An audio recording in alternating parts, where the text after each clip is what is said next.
Okay, today we are going to try to finish the roof on the shed. It's a gable roof where the two sides are going to be slanted. Let me go to my documents. What I'm arriving at is the general design that we set out to achieve on Inventor. So we've got our four sides on Inventor mate and flushed to make proper joints. Quick comment about the corners. Now we can understand why that extra 2x4 was there, so that if we wanted to connect an interior board like drywall, that would give us a connecting point. Otherwise, that would be open space right there. But that second 2x4 on the left is providing a space for us to drill something like a piece of drywall. So that'd be a common construction technique called blocking. All right, so we've got our four walls in, and ultimately what I'd like to do is to take my rafter assembly, which I've laid out using our template on the Google Classroom document. We had a rafter layout with dimensions provided. I have taken two of those pieces and I have made a subassembly of two pieces put together so that now I can just stack 6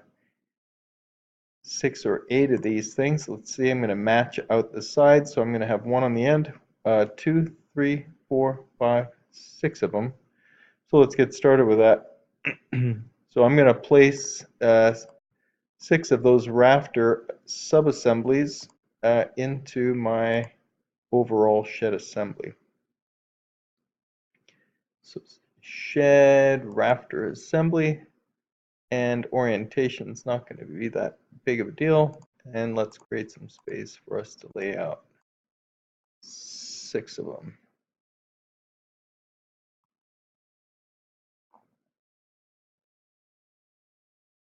Add one more.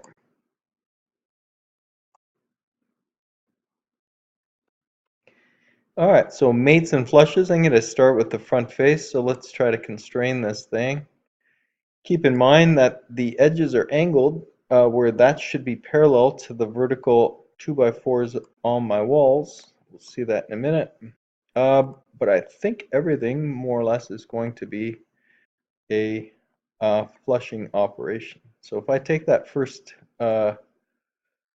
rafter assembly and try to make it flush to the front edge of my shed and press apply, and then if I were to go to the end there and flush that one to the edge of my shed,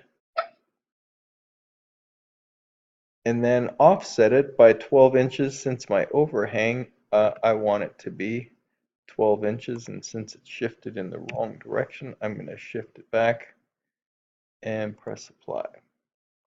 So let's see where we're at. So obviously my rafter system is a little low, but if I were to shift my dimensions now, or my orientation, my perspective a little bit, if I notice, it's coming down pretty evenly. Left side, right side, my overhang looks pretty balanced.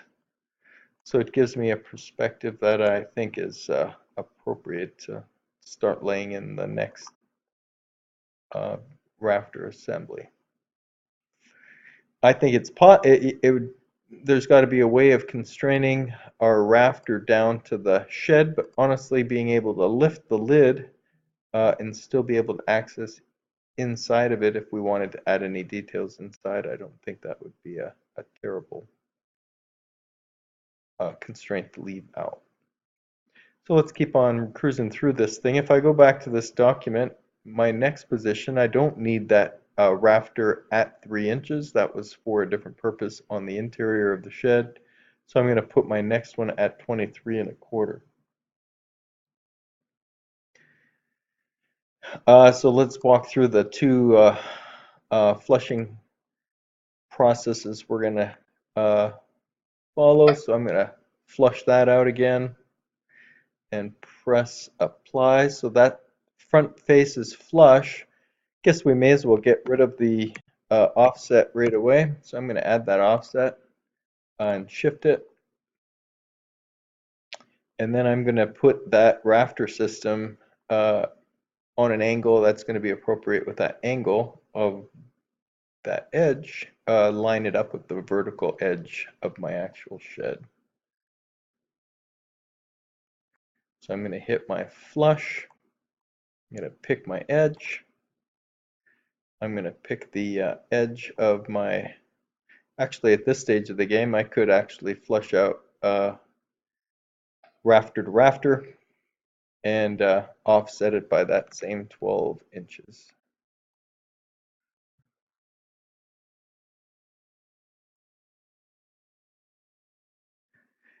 So I've got two placed. If I ever wonder or want to edit something, that's totally fine. I can go into my browser and find the flushing operations and fix anything that I may want to shift in terms of overhang. So right there, since I made a last minute decision to constrain or flush it to the other rafter, I've just made my discovery saying I don't need an overhang of 12 inches anymore because the overhang was built into the previous piece. So now if I take a look at those two rafters, now they're truly flushed out and my overhang's already taken care of.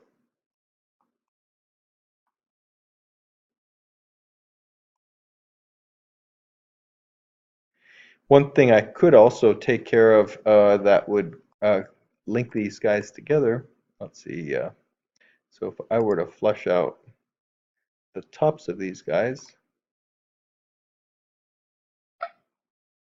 and press apply, an extra feature that could eventually become handy will be to lift the entire roof structure with one single area lifted. So if I flushed out the top, uh, that allows that to take place. And actually, let's see if we can reduce our constraints by doing another rafter system. So this time, let's try that to start with.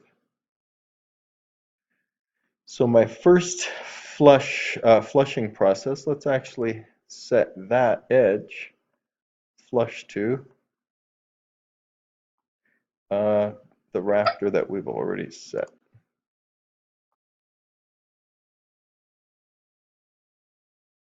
So now if I take a look, it's on the appropriate angle, and then the only other flush process that I'll need to do will be to take the edge and flush it out with the edge of a previous rafter.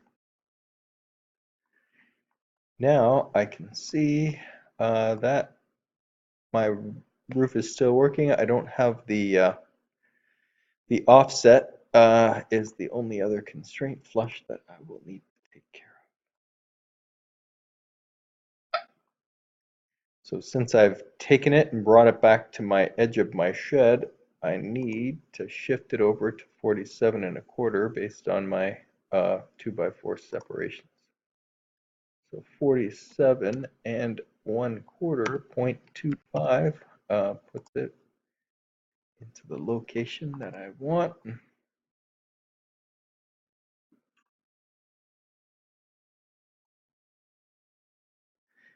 And constrain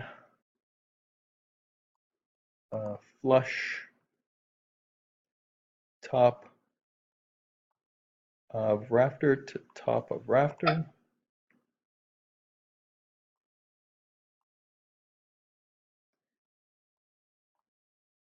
Edge of rafter flush to edge of rafter.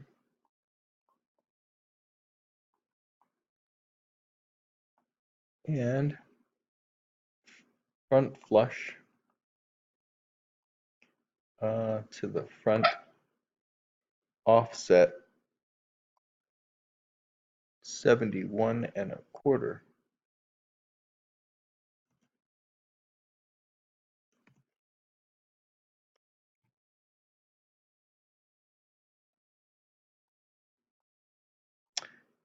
I'm just going to shift over in terms of taking a look at how the roof is coming around. So as I see my rafters taking shape, they are going to weight directly on the 2x4 supports below them because our dimensions that we're using are exactly the same. Let's bring that one back a little closer. So let's try this quickly to finish the process. So we've got flush, top, top,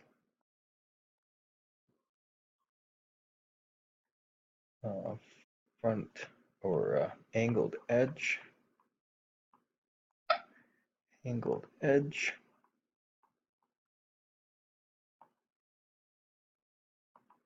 front face,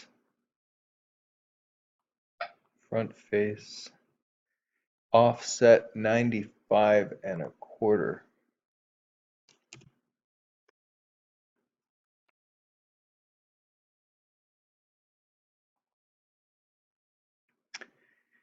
And then the other one's actually a pretty quick process. If I want to spin it around, I could just, let's see if I can flush this one out to the opposite side of my shed. So let's flush out that one. Press apply. And flush out the edges. This guy, let's go back to something that's already applied. And top. So flush out the